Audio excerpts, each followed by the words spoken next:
ఉపరాష్ట్రపతి రాజ్యసభ చైర్మన్ గారిని కాంగ్రెస్ ఎంపీ రాహుల్ గాంధీ అవహేళన చేయడం ఇది బాధాకరం. స్వతంత్ర భారతదేశంలో ఇప్పటి వరకు కూడా ఎవరు ఈ రకమైనటువంటి అవహేళన చేయలేరు.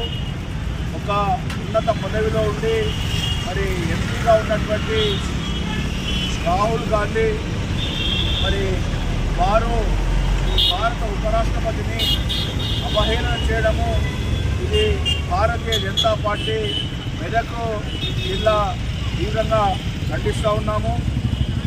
మరి వెంటనే భారత ఉపరాష్ట్రపతి గారికి క్షమాపణ చెప్పాలని చెప్పేసి బీజేపీ మెదక్ పక్షాన మేము డిమాండ్ చేస్తూ ఉన్నాము. ఇటువంటి సంఘటనలు స్వతంత్ర భారతదేశంలో పునరావృతం కావద్దని చెప్పేసి మేము హెచ్చరిస్తూ ఉన్నాము.